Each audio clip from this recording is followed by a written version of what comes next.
Good afternoon, I'm Sean Yao and this is One News Now. A major reshuffle will be implemented in the PNP's Drug Enforcement Group after the 6.7 billion peso drug haul mess. That is according to PNP Director for Investigation and Detective Management, General Eliseo Cruz. He says the reshuffling aims to ensure that the drug haul mess will not happen again. Cruz also assured the public that everyone involved will be punished and that administrative and criminal charges are now being prepared against them. Kami po nalulungkot sa pangyaring ito dahil hindi po namin inakala na ganito kalaki ang mga kalokohan dyan sa loob ng PDEC. Meron po tayo mga measures para po na nire-recommend at yung mga dati nang ginagawa ay pag-iigihan po natin para hindi na po talaga maulit itong mga ganitong pangyayari. And at least 11 cities in the country recorded a dangerous level with their heat indices on Wednesday.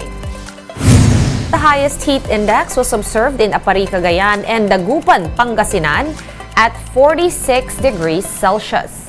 9 other cities also recorded 43 degrees, 45 degrees and 42 degrees heat indices. Pag-asa classifies the 42 to 51 degrees Celsius heat index as dangerous. With these temperatures, heat cramps and heat exhaustion are likely, with a heat stroke being probable through continued exposure. And sugarcane farmers fear production losses due to the effects of the oncoming or looming El Nino. This as Pag-asa warns that the chances of El Nino settling in as early as June have increased to 55%. The United Sugar Producers Federation, or UNIFED, says prolonged El Nino could cut local sugar production by up to 15% in the next crop season. That's equivalent to around 200,000 metric tons of sugar. Kasi harvest season will start on September. So September, October, November, planting season na yan sa tubo. So kung mangyari yung El Nino at that time, nobody can plant. Kasi those who do not have access to the rivers and the water, hindi talaga makatanim. Kung magtagal yan ng mga 6 months, 8 months, ayaw, matay na talaga yan. Tuyong-tuyo na lahat. So, delikado. And the Sugar Regulatory Administration, or SRA, is also fearing another spike in sugar prices. The SRA says the cost of production will likely increase during the dry season. The regulator is now studying ways that it can support local production once El Nino sets in. This includes providing farmers with solar pumps and conducting cloud seeding operations. But we will have to sit with DA to come up with a budget. Kasi yung cloud seeding involves a large budget. And the SRA po runs on a corporate budget coming from the industry. So yun, we might not have the money. Si SRA po might not have the money for it. So we will need the DA's help po. And President Marcos is not expecting a rice crisis to hit the country. Marcos Jr. said this in response to the warning of the Federation of Free Farmers of a possible rice crisis during the lean months from July to September. Marcos Jr., who also serves as concurrent agriculture chief, says that he does not expect another rice crisis but admits that the country's buffer stock is low. Do you see this coming, sir? Another round of rice crisis? I don't. There is a chance na ninipis talaga yung supply. Because nga magkasabay-sabayan. So we are watching and waiting to see at what the production levels are going to be after the last planting season, for the upcoming harvest. Marcos Jr. admits that the government wants NFA's buffer stock to last for 9 days, but the present level is only enough for 1.5 days. Marcos attributes this to weather disturbances. Nevertheless, the president assures the public that rice supply remains sufficient and that the government is closely monitoring rice production levels before harvest season. He also remains open to importation in order to ensure enough supply of the staple. So, but as it stands now, basta't swertehin tayo ng konti, hindi naman tayo masyadong mag-audit ulit o isang malaking problema sa whatever, the fertilizer will change its prices again. We're going to pause for a quick break, but One News Now will be back with more stories after that. Stay with us.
You're still watching One News Now. I'm Sean Yao. Senators have expressed concern over the presence of online scam hubs in the Philippines. At the continuation of the Senate inquiry into human trafficking, an Indonesian with the alias Ridwan told lawmakers that he was trafficked into the country to work as a scammer. Ridwan says syndicates order them to use photos of women to attract other foreigners online and later lure them into investing in fraudulent cryptocurrency investments. The victim is now wondering whether the supposed airport employee who fetched him, as well as the immigration officer who stamped his passport, were both involved in the scheme. When he was stamping your passports, did he ask you any questions at all? No, we have no conversation. We have no conversation. No conversation. So Yes. now no conversation even about being a tourist, about visiting the beaches, No. the Philippines or anything like that? And he connected with the man who wearing apple green. He connected with, how do you mean, what do you mean he Yeah, connected they with the man? interact with eye to eye. For his part, the immigration officer claims that he asked Ridwan to present a return ticket. However, there is no CCTV footage of their interaction, as the Immigration Bureau's storage capacity only covers 30 days worth of footage. Lawmakers have since given the MIAA and the Bureau of Immigration up to 1 week to upgrade the memory capabilities of their CCTV equipment. But the BI says that they're not making any promises. I'm sorry, ma'am, but I could not commit because for 2023, we have no funds for the upgrading of CCTV. Precisely, we're asking the Department of Budget Management for a special release for the CCTVs. And the rollout of the second booster shots against COVID-19 has kicked off in Manila earlier today. Several individuals already took advantage of the opportunity to get their second boosters. Dr. Julian Malanan of the Esperanza Health Center in Santa Mesa, Manila, encouraged the public to get their booster shots and to not believe rumors about the vaccine. The health center hopes that more residents will come to get their second inoculations despite the low number of residents who got their first round of boosters. Over 40 health centers in the city of Manila are open from 8 a.m. to 5 p.m. Mondays through Fridays. Let's now take a quick look at today's other top stories. The United Nations reports that some 67 million children partially or fully missed routine vaccinations globally between 2019 and 2021. This is due to the lockdowns and healthcare disruptions caused by the COVID-19 pandemic. With this, the UN is warning about potential polio and measles outbreaks. Smart Communications and TNT reiterates its push to extend the mandatory SIM registration deadline to give subscribers more time to comply. PLDT and Smart, FVP and Corporate Communications Group head Kathy Yang noted that subscribers were only given 121 days to register compared to the 1 to 2 year registration period in other countries. The Philippine National Railways continues its efforts to fix its rails after a train was derailed in Makati City on Tuesday. For now, only stations from Governor Pascual in Malabon to De La Rosa are operational in Metro Manila. One News Now will be back at 3 p.m. I'm Sean Yao. We are One News.